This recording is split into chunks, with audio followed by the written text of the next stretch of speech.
Graça e paz do Senhor Jesus a todos. Hoje nós vamos gravar Romanos capítulo 3, um capítulo muito lindo, que vai nos explicar muito sobre ser judeu, a diferença entre ser judeu e não ser judeu, entre o pecado e a justificação do pecado, segundo a visão de Deus. Amém? Esse capítulo é lindo, esse capítulo vai revelar muitas coisas para você. Eu tô lendo, relendo e aprendendo com Paulo, porque Paulo mergulhou fundo nessa palavra.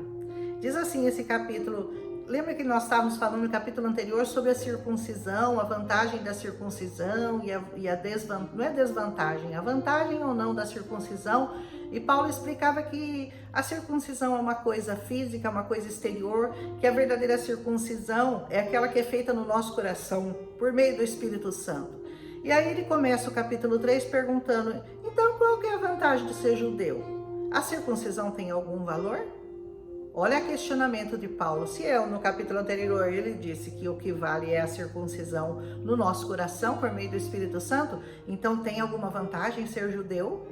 E ele diz sim, tem muitos benefícios. Em primeiro lugar, porque aos judeus foi confiada toda a revelação de Deus. Se nós não tivéssemos o Velho Testamento, nós nunca poderíamos entender a revelação de Deus para chegar até Cristo Jesus, o nosso Senhor. Amém? E é verdade que alguns deles, ele diz, Paulo falando dos judeus, é verdade que alguns deles foram infiéis, mas isso significa que Deus será infiel? Porque alguns judeus foram infiéis, será que Deus também é infiel? E Paulo responde, de maneira nenhuma.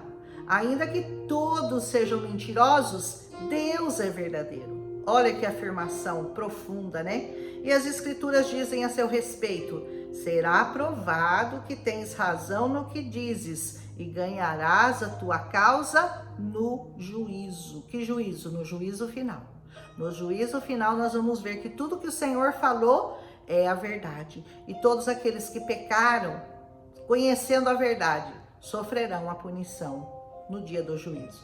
Alguém poderia dizer, mas o nosso pecado não cumpre um bom propósito, ajudando aos outros a verem como Deus é justo? Não é injustiça, portanto, Deus nos castigar? Nós não deveríamos ser castigados pelo nosso pecado, porque afinal de contas é o nosso pecado que cumpre o propósito de mostrar que Deus é justo. Olha que ideia, né? Mas Paulo coloca uma observação, isso segundo o ponto de vista humano. Os humanos é que dizem, mas o pecado tem um benefício, né? Tem um propósito, porque afinal de contas ele mostra a justiça de Deus. Claro que não, né? Paulo diz, claro que não. Se fosse assim, como Deus poderia julgar o mundo? Como? Se ele está dizendo que o pecado cumpre um bom propósito, então como que Deus poderia julgar o mundo? Ele não poderia nos castigar? É verdade isso? Alguém poderia argumentar ainda, olha, Paulo continua, mas por que Deus me condena como pecador se a minha mentira ressalta a verdade de Deus e lhe traz mais glória ainda? Olha o questionamento, né? A minha mentira ressalta a verdade de Deus e traz mais glória para o Senhor. Então, como que Deus vai me condenar como pecador? Paulo diz assim, e alguns até nos difamam, afirmando que nós dizemos, quanto nós pecarmos, melhor. Olha que ideia, né? Quanto mais a gente pecar, mais a gente vai mostrar como Deus é justo. Quem diz essas coisas, Paulo diz assim, quem diz isso é uma bobagem, merece condenação. Paulo está afirmando, se você pensa uma bobagem dessa, que quanto mais você peca, mais você mostra o juízo de Deus, a justiça de Deus, você está debaixo de uma condenação muito grande, você merece essa condenação. Pois bem, então nós devemos concluir que nós, os judeus, somos melhores que os outros? É isso que nós vamos concluir então? Quer dizer que para nós foi mostrada a lei, nós sabemos a diferença entre o que é certo e o que é errado, Deus nos apontou todo o caminho da verdade, então nós judeus somos melhores, é assim que eles se acham, né? Não, Paulo diz, de maneira nenhuma, pois já mostramos que todos, judeus ou gentios, estão debaixo do poder do pecado. Deus colocou todo mundo debaixo, Deus passou a régua, Deus usou, ele diz, Deus colocou a todos debaixo do pecado para com todos usar de misericórdia. Como afirmam as escrituras, ninguém é justo, nem umzinho sequer. Deus passou o olho na humanidade e não achou um justo sequer. Amém? Todos se desviaram, todos se tornaram inúteis. Ninguém é sábio, ninguém busca a Deus, ninguém faz o bem, nenhum sequer. Se você acha que você é bom, meu irmão, meu amado, descubra nesse capítulo que Paulo, o apóstolo Paulo, está dizendo: todo mundo é mau. Todo mundo tem a semente do pecado, carrega essa semente da maldade no seu coração. Então não há como você ser justificado por meio de você mesmo, pelo seu esforço, pelo seu sacrifício. Por mais que você se esforce, por mais que você tente, você não consegue escapar das entranhas, das raízes que estão em você, as raízes do pecado. Sua boca, ele diz assim, sua conversa é repulsiva como o odor de um túmulo aberto. Você já viu um túmulo aberto, como é que fede? Ele diz assim, essa conversa sua é assim, tem esse cheiro, o cheiro de um túmulo aberto. A sua língua é cheia de mentiras, é veneno de serpente que goteja nos seus lábios. Sua boca é cheia de maldição, de amargura. Apressam-se em cometer homicídio. Por onde passam, deixam destruição e sofrimento. Não sabem onde encontrar a paz. Você conhece pessoas que não encontram paz em nada na sua vida? Tudo que elas fazem, tudo que elas tentam fazer para encontrar a paz, termina num beco sem saída. Elas não encontram a verdadeira paz. Por quê? Por que será? Vamos ouvir Paulo aqui? Sabe por quê? Não tenho o menor temor de Deus. Não tem temor de Deus. Porque se você tiver temor de Deus, você vai se esconder nas asas do Altíssimo. Você vai estar diante da palavra dele dia e noite. Você vai estar no lugar onde louvam o nome dele. Você vai estar buscando ele em espírito e em verdade. Constantemente você vai se abrigar nele, você vai crer com todo o seu coração e aí você vai encontrar a verdadeira paz. Aí você vai entender de que paz é essa que o Senhor está falando. Você não encontrou a sua paz ainda? Então você ainda não conheceu Jesus. Eu digo isso com muita certeza. Você não teve um encontro verdadeiro ainda com o Senhor Jesus, porque Ele é o príncipe da paz. Ele é o único que pode trazer paz verdadeira no seu coração. O resto você pode morrer de procurar. Você não vai encontrar em lugar nenhum. Amém? É evidente, ele diz assim, é evidente que a lei se aplica àqueles a quem ela foi entregue. É evidente que a lei se aplica aos judeus. Ela foi aplicada, ela se aplica àqueles a quem ela foi entregue, aos judeus. Pois o seu propósito é evitar, sabe o quê? Desculpas e mostrar que todo mundo é culpado diante de Deus. Você sabia que conhecer essa palavra, conhecer as leis, os mandamentos e a palavra de Deus, tira toda a desculpa para o seu pecado? Você não tem mais desculpa para o seu pecado. Se você não conhecesse essa lei, se você não conhecesse essa palavra, talvez você tivesse uma boa desculpa para continuar pecando. Mas agora que você conhece, a sua desculpa acabou. Mas se o pecar está em mim, como é que eu faço? Se eu não tenho mais desculpa para o meu pecado diante de Deus? Vamos ouvir Paulo. Pois ninguém será declarado justo diante de Deus por fazer o que a lei ordena. Eu sigo os 10 mandamentos, eu não roubo, eu não traio, eu não adultero, eu não desejo o que é próximo, eu adoro a Deus acima de todas as coisas, eu guardo todas as leis, todos os mandamentos. Ele diz, ninguém será declarado justo diante de Deus por fazer o que a lei ordena. Ninguém será declarado justo diante de Deus.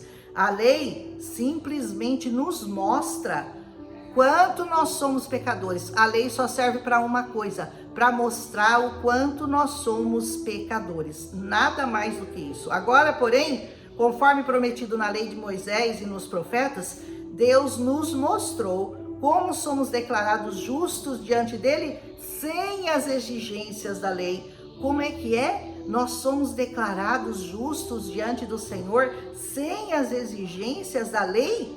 Quer dizer que a pessoa que pecou, que cometeu um homicídio, que traiu, que mentiu, que adulterou, ela ainda tem uma esperança de salvação por causa da graça que está derramada em Cristo Jesus e não mais pela lei? Somos declarados justos diante de Deus por meio da fé em Jesus Cristo. Por meio da fé em Jesus Cristo. Grifa isso aí na sua Bíblia, ó. Somos declarados justos diante de Deus por meio da fé em Jesus Cristo. E isso se aplica a todos os que creem, sem nenhuma distinção. Pode ser grego, pode ser judeu, pode ser brasileiro, africano, não interessa. Justos diante de Deus por meio de Jesus Cristo. Porque todos pecaram. Todos pecaram, todos estão debaixo da mesma condenação e não alcançam o padrão da glória de Deus. Ninguém alcança o padrão da glória de Deus, a não ser por meio de Jesus Cristo. Mas ele, em sua graça, nos declara justos. Por meio de Cristo Jesus, que nos resgatou do castigo dos nossos pecados. Jesus Cristo te resgatou do castigo dos seus pecados. Então quer dizer que agora eu vou continuar pecando? Não. Você não vai mais encontrar prazer no pecado. Você não vai mais querer pecar. Porque a graça de Deus tira de você tudo que é mal, tudo que é pecaminoso diante de Deus e traz a você graça sobre graça, santidade sobre santidade. Quanto mais você se santifica, mais você quer se tornar santo, mais você quer estar na presença do Senhor. É isso que a graça do Senhor Jesus faz com você. Ela tira de você o prazer no pecado, o desejo no pecado. O pecado na sua vida passa a ser um acidente. É um acidente. Mas o sangue de Jesus te cobre e te limpa e te liberta, porque Jesus é um advogado que vai estar presente lá no dia do seu julgamento e ele vai dizer: eu assumi na cruz do Calvário os pecados dele e dela, dos que me aceitam, dos que aceitaram Jesus. Tem uma condição: aceitar Jesus, seguir Jesus, buscar o Senhor, conhecer o Senhor, não se cansar de buscar o Senhor. É a única maneira de você ser justificado diante do Senhor. Aleluia! Deus apresentou, ele diz assim: ele em sua graça nos declara justos por meio de Cristo, porque Jesus que nos resgatou do castigo pelos nossos pecados. Deus apresentou Jesus como um sacrifício pelo pecado. Jesus é o sacrifício vivo, ele é o Cordeiro de Deus que tira o pecado do mundo. Com o seu sangue que ele derramou, mostrando assim a sua justiça, em favor de quem? Em favor de todos os que creem. Então o sangue de Jesus não foi derramado por todos? Por todos que creem. Porque se você não crê, como que Jesus vai te justificar? Se você não creu que o sangue dele te justifica do pecado, te torna justo diante de Deus. No passado, ele se conteve. Deus se conteve no passado e não castigou os pecados antes cometidos. Senão era para Deus ter mandado fogo e fulminado com essa terra há muito tempo.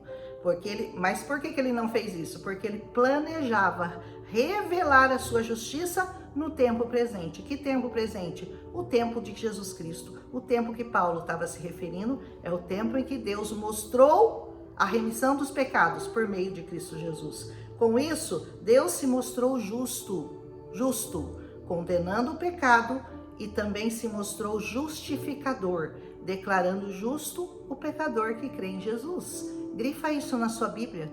Você é declarado justificado, porque você foi justificado dos seus pecados quando você creu no Senhor Jesus. Amém? Podemos então nos vangloriar de ter feito algo para sermos aceitos por Deus? Então essa glória é minha, eu agora fui aceita por Deus, eu fui justificada do meu pecado. Tem alguma glória minha nisso? Tem alguma coisa que eu tenha feito para merecer isso? Não. Paulo diz, não. Pois a nossa absolvição não vem pela obediência à lei, aquela lei que nós conhecemos do Velho Testamento, mas pela fé. Pela fé. Portanto, nós somos declarados justos por meio da fé e não pela obediência da lei. Olha a diferença, gente. Nós somos considerados justos e não é por meio da obediência à lei, mas por causa da fé em Cristo Jesus. Isso fique muito claro no seu coração, que isso caia no seu coração como uma revelação poderosa do Senhor para a sua vida. Afinal, Deus é Deus apenas dos judeus? Será que Deus é Deus só para os judeus? Não. E é também Deus dos gentios? Sim, claro que sim, diz o apóstolo Paulo. Deus é Deus de todos, mas que todos? De todos que o aceitam, de todos que o recebem, de todos os que buscam conhecê-lo, de todos os que vão louvá-lo, de todos os que vão adorá-lo com tudo que tem e com tudo que são. Você só pode adorar a Deus com tudo que você é, com tudo que você tem. Sabe aquela coisa, eu não dou nada para a igreja, eu não dou nada para pastor, eu não vou dizimar não, meu dinheiro é meu. Então fica com o seu dinheiro e vai para o inferno. É isso que vai acontecer. Fica com o seu dinheiro, guarda ele todinho para você. Não reserva não o que é de Deus, como Deus ordenou aqui na lei, porque a igreja do Senhor tem uma estrutura que precisa ser alimentada. Quem é que vai alimentar a estrutura da igreja do Senhor? Como é que o Senhor vai mandar missionários para fora? Como é que o Senhor vai evangelizar as pessoas? Como é que você vai ter uma cadeira para sentar na igreja? Como é que você vai ter água para beber na igreja? Como é que você vai ter um banheiro para você ter conforto lá dentro da sua igreja? Se você que está lá não quer ajudar, você não quer dar nada do que você tem, você vai ficar com 90% do que é seu. É pouco? 90% do meu dinheiro é pouco para mim. Então fica com 100%. Fica com 100%. Deus não precisa do seu dinheiro. Deus não precisa do seu dinheiro. Isso é fato. Ele não precisa. A igreja dele vai crescer, a igreja dele vai se multiplicar, a igreja dele vai se ampliar e você vai morrer nos seus pecados, no seu egoísmo e na sua falta de fé e na sua infidelidade a Deus, porque você se recusa a servi-lo. Você quer ser servido por ele. Porque na hora do desespero você vai pedir ao Senhor, você vai clamar a Ele, você vai querer que Ele te ajude. Mas na hora de você fazer essa parte, você diz, não vou fazer nada para Deus. Não vou fazer nada. Eu conheço gente que fala isso. Eu conheço muita gente que fala isso. Eu não vou convencer ninguém, mas que o Espírito Santo te convença que você tem um ministério, que você tem algum propósito. Você não nasceu nesse mundo para morrer e ir para o inferno. Isso eu tenho certeza. Você, se está me ouvindo aqui, se você está ouvindo essa palavra todos os dias, você não nasceu para ir para o inferno. Você tem uma esperança de salvação. E a sua esperança de salvação é Cristo Jesus. É servi-lo de toda a sua alma, de todo o seu coração, com tudo que você tem e com tudo que você é. Mas eu tenho muito pouco, eu ganho muito pouco. Quem é fiel no pouco, a palavra de Deus diz, quem é fiel no pouco, sobre o muito será colocado. Seja fiel no pouco, amém? Existe um só Deus e ele declara justos, tanto os judeus como os gentios, somente pela fé. Somente pela fé que você é declarado justo. Seja você judeu ou seja você um gentio. Então, se enfatizamos a fé, quer dizer que podemos abolir a lei? Claro que não. Claro que não. Não vamos abolir a lei. Nós temos que saber que a lei mostra o que é pecado e o que não é. Na realidade, é que só quando nós temos fé é que nós conseguimos cumprir verdadeiramente a lei. Percebe a diferença? Ninguém vai anular a lei e ninguém vai dizer que o que está escrito lá não precisa ser obedecido. Mas isso você só vai conseguir fazer isso pela fé em Cristo Jesus. Que o Senhor revele no seu coração tudo que esse capítulo fala. É muito lindo, é muito profundo, é muito perfeito, é muito maravilhoso. É a palavra de Deus. Aleluia, que ela se cumpra no seu coração. Se você gostou, deixa seu like e amanhã nós continuamos com Romanos capítulo 4. Um abraço.